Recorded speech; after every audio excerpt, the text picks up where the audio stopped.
दिल्ली में शीला दीक्षित की कांग्रेस वाले नेतृत्व सरकार की उल्टी गिनती शुरू हो गई है।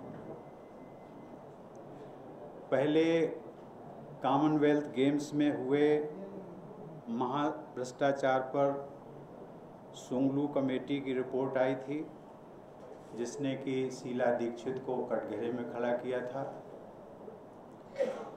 और कल एक लोकायुक्त की रिपोर्ट से खुलासा हुआ है कि शीला दीक्षित सरकार ने गरीब जनता से किए गए झूठे वायदे, जिनको उन्होंने पूरा नहीं किया और उनके साथ धोखा किया है। चुनाव के समय भोली भाली आम जनता को झूठे वादे कर बरगलाना, उन्हें सब्ज़बाग दिखाना और उनसे धोखाधड़ी करना कांग्रेस का यही असली चेहरा है।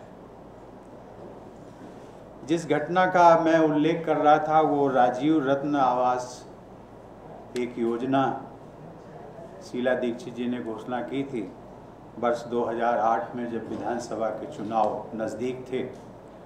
उसमें उन्होंने कहा था हम सस्ते फ्लैट देंगे और ये भी कहा था कि 2009 के अंत तक 60,000 फ्लैट तैयार हो जाएंगे, 2012 तक 4 लाख तैयार हो जाएंगे।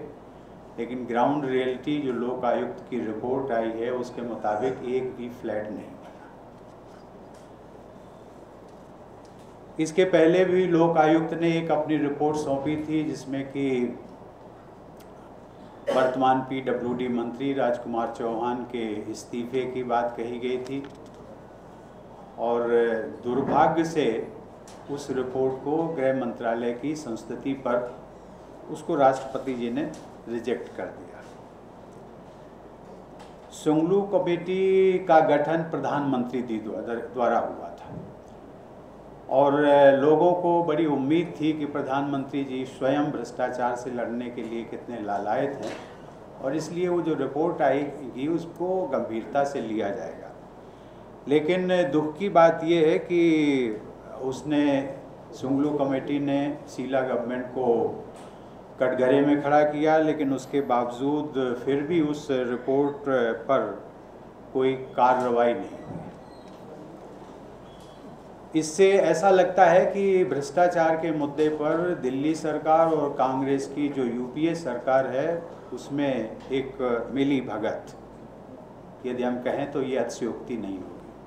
भारतीय जनता पार्टी मांग करती है कि दिल्ली सरकार के उपरोक्त सभी घोटालों जिनका उजागर लोकायुक्त ने किया है, सुंगलू रिपोर्ट ने किया है, उनकी निष्पक्ष जांच हो और दोषी लोगों की पर उचित कार्रवाई हो। मित्रों, उत्तर प्रदेश के परिप्रेक्ष्य में उत्तर प्रदेश सरकार आज अराजकता का पर्याय बन गई है। बलात्कार, हत्या, अपहरण, भ्रष्टाचार और महिलाओं के साथ छेड़छाड़ आम बात हो गई है, जिसमें पुलिस और मायावती सरकार के मंत्री, विधायक और उनके कार्यकर्ता सभी शामिल हैं। दुख की बात यह है कि एक महिला एवं दलित मुख्यमंत्री के राज में महिलाओं एवं दलितों के साथ अधिकतम अत्याचार हुए हैं और आज भी हो रहे हैं। लगातार 2 सीएमओ और एक डिप्टी सीएमओ की हत्या से स्पष्ट हो चुका है कि उत्तर प्रदेश में राजनीतिक, प्रशासनिक और अराजकता की स्थिति बनी हुई है। डॉक्टर सचान की मौत पर गठित न्यायिक जांच की रिपोर्ट से ये साबित हो गया है कि डॉक्टर सचान ने जेल में आत्महत्या नहीं की, बल्कि उनकी हत्या की गई थी। इस रिपोर्ट में डॉक्टर सचान की हत्या से जुड़े कई साजिशों का पर्दाफाश हुआ है। हम पहले से ही अपनी आशंका व्यक्त करते रहे हैं कि डॉक्टर सचान की हत्या में उत्तर प्रदेश के सरकार के कई प्रमुख लोगों का हाथ है। जांच रिपोर्ट ने इस सत्य को उजागर किया है, लेकिन डॉक्टर सचान के मुद्दे को लेकर मायावती सरकार उसे कवर अप करने में लगी हुई थी। मायावती सरकार के 2 पूर्व सीएमओ विनोद आर्या और वीपी सिंह की हत्या में डॉक्टर सचान को दोषी बताया जा रहा था। लेकिन अंततोगत्वा न्यायिक जांच रिपोर्ट से ये पता लगा, वो जो कह रहे थे, प्रदेश सरकार का जो दावा था वो झूठा साबित हुआ। इसी से जुड़ा हुआ एक विषय कि उत्तर प्रदेश में राष्ट्रीय ग्रामीण स्वास्थ्य मिशन कार्यक्रम चलाया जा रहा था और 2009 और 11 के बीच में उनके परिवार कल्याण मंत्रालय को देखते थे बाबू सिंह कुशवाहा और स्वास्थ्य मंत्रालय को देख रहे थे अनंत कुमार मिश्रा। लेकिन वहाँ पर इस परिवार कल्याण विभाग में इस मिशन कार्यक्रम के अंतर्गत भारी घोटाले हुए, जिसके कारण अनंत मिश्रा और बाबू सिंह कुशवाहा को इस्तीफा देना पड़ा। मैं इसके विस्तार में आज एक दिल्ली का जो न्यूज़पेपर है इंडियन एक्सप्रेस, उसमें बहुत डिटेल्स दिए गए हैं कि कितने करोड़ों रुपए का एक ऐसी संस्था जिसमें कि बाबू सिंह कुशवाहा जब मंत्री थे, उनके उस संस्था को 560 करोड़ रुपए का उनको कॉन्ट्रैक्ट दिया गया बल्कि, और जबकि 200 करोड़ रुपए का उनको एक ऐसा कॉन्ट्रैक्ट दिया गया जिसका कि एग्रीमेंट पर सिग्नेचर पहले नहीं हुआ।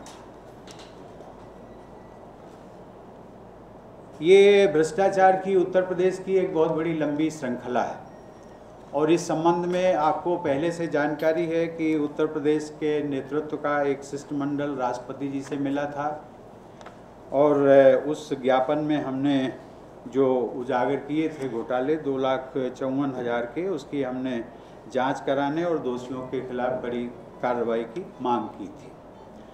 मित्रों, आज हम ये जो डॉक्टर सचान का प्रकरण है उत्तर प्रदेश के, विशेष करके कल इलाहाबाद हाई कोर्ट ने भी इस पर राज्य सरकार को नोटिस दिया है कि इस घोटाले के बारे में राज्य सरकार सीबीआई की मांग क्यों नहीं करे, और उस पर राज्य सरकार ने समय लिया है। वो 25 जुलाई को कोर्ट में फिर आएगा मामला। लेकिन इसमें हमारी 2-3 मांगे हैं।